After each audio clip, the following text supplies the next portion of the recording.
welcome to my channel. Yang baru di channel saya, jangan lupa like, komen di bawah sini, subscribe, dan nyalakan lonceng notifikasinya supaya teman-teman semua tahu ketika aku upload video-video terbaru aku. Terima kasih. Hai teman-teman semua, welcome back to my channel. Hari ini aku bersama teman aku lagi di taman yang indah, yang banyak burung-burung di sini. Jadi cocok banget gue ini membagikan berita terviral terkini.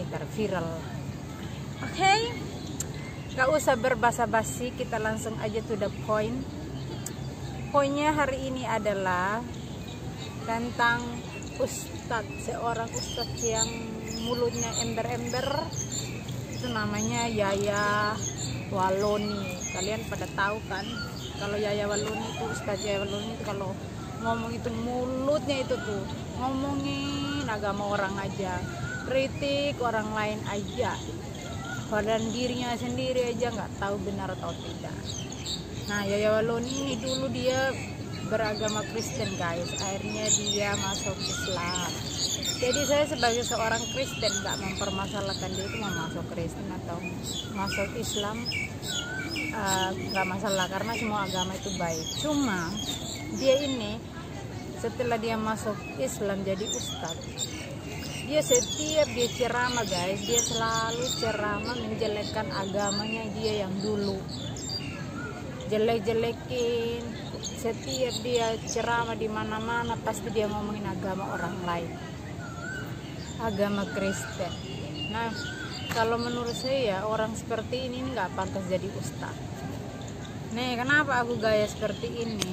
Ini cocok banget buat ustadz Yaya Waloni karena otaknya itu miring. Kenapa gue bilang dia otak itu miring?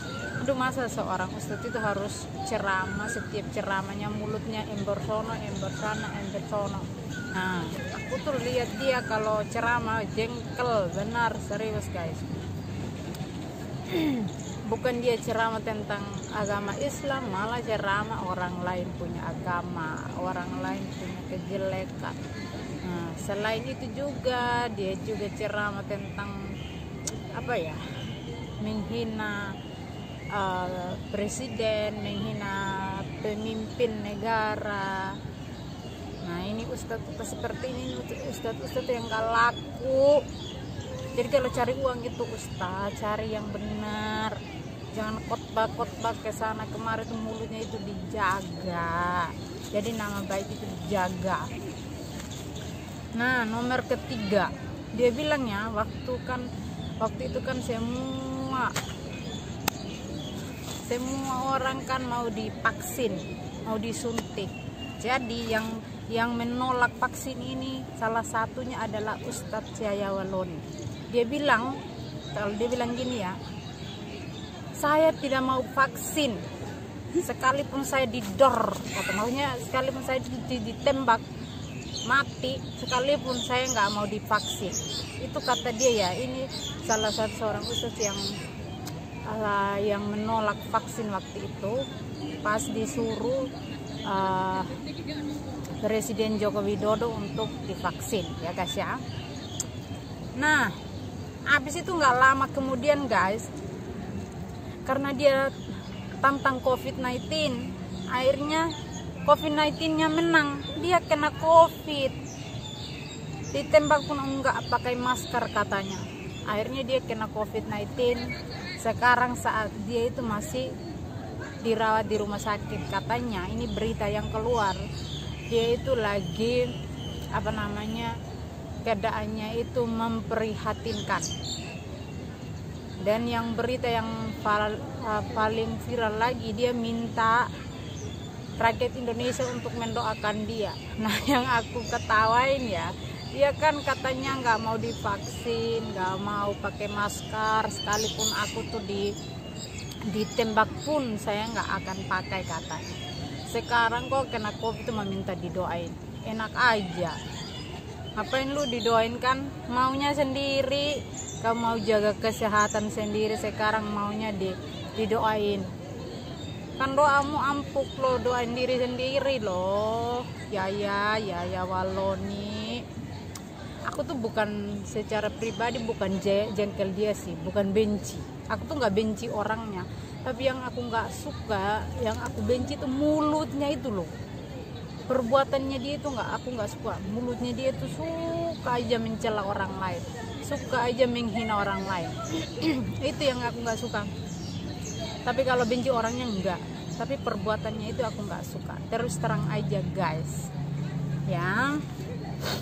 Dan di sini ya, semoga aja ya dia cepat sembuh, dan setelah dia sembuh dari COVID dia bisa berubah dari kata-katanya, dari ceramah-ceramah dia dimanapun dia ceramah itu, supaya dia ceramah yang benar, yang membangun, jangan yang menghasut-hasut, menjelek-jelekan orang. Nah itu aja guys, itu aja dari saya. Semoga Yaya Waloni ini cepat sembuh dan beliau menjadi manusia yang lebih baik lagi ke depan. Terus yang keempat, ini belum yang keempat ya, aku lihat lagi satu berita tentang dia. Katanya kan dia itu kan tabrak anjing. Dia bilang ini, gue tabrak aja itu anjing sampai mati, sampai pincang. Loh itu binatang loh, itu binatang, itu ciptaan Tuhan, dan Anda membunuh dia itu dengan cara kejam seperti itu. Aduh parah ini Ustadz, mulutnya ngeri. Masa Ustadz kayak gini guys, mikir dong, pakai tuh brand. Nah kalau nggak mau mikir, pakai nih topi, atau pakai kacamata aja supaya otaknya jelas. Supaya lebih pintar lagi ke depan bro, Ustadz Waloni. Oke guys, nanti aku akan share ya, aku akan share ke teman-teman videonya dia, gimana dia ceramah, orangnya seperti apa. Nanti akan aku taruh ke sini supaya teman-teman nonton. Jangan lupa ya, jangan di skip iklannya. Dia langsung viralkan di YouTube. Di tengah-tengah Ustadz Somad ditantang, orang masuk Islam. Alhamdulillah. Jadi ini pendeta-pendeta ini salah kalau serang Ustadz Somad. Serang saya, gitu kan? Atau bilang sama Majelis Ulama Indonesia dan Dewan Gereja Indonesia, bikin debat pendeta dan Ustadz di TV One. Saya yang mempendetakan pendeta dan ini dokumen saya rektor. Jadi salah kalau Ustadz Somad yang ditantang. Coba tantang saya lah, kan bersatu sekarang ini. Karena orang-orang kafir ini mulai berani. Padahal dia minoritas. Dia mulai berani menyerang UAS. Menyerang Ustadz Somad sama saja dengan membangunkan harimau yang sedang tidur. Kasihan kau. Kau pertama kafir, kedua goblok, dan di Indonesia ini tidak ada pendeta yang kuasai bahasa itu. Ada 3 orang dulunya, 2 sudah di neraka karena sudah mati, tinggal saya masih hidup. Iya, makanya jangan tantang Ustadz Somad, tantang Yaya Waloni ini yang berkoar-koar di YouTube. Kenapa antum tidak tantang? Saya yang berkoar-koar di TV mengatakan kitab Bible Kristen itu bohong, nggak dilapor-lapor. Aneh bin ajaib, ya begitu lapor saya. Ini nanti saya Islamkan Pak Dedek dengan ibu siapa tadi? Afrisa, berarti saya Jabodetabek sudah 8.073 orang saya Islamkan di Jabodetabek. Saya yang mendirikan Universitas Kristen Papua. Itu dengan support dana dari Stuttgart, Jerman. Saya bukan mengatakan Bible Kristen fiksi, Bible Kristen itu palsu. Lapor. Pelan-pelan sedikit Ustaz, di sini banyak jenderal. Biar jenderal 100 bintang. Kalau kafir kau ke neraka. Tidak ada urusan. Sudahlah, terbuka sajalah, menyerah sajalah, angkat tangan, masuk Islam, sunat. Antum tantang saya. Lapor saya bila perlu ke Barreskrim. Kami lapor. Ini bukan cuma penistaan ini, penghancuran. Bukan cuma penistaan agama, penghancuran ini kawan. Ini kafir sampai berani karena melihat banyak ulama yang lalai. Banyak orang Islam yang munafik suka menjilat kotoran kafir. Coba sekali-sekali lah pimpinan gereja tertinggi di Indonesia tantang saya, kan begitu. Kami akan menantang Yahya Walodi. Itu baru laki-laki. Dan saya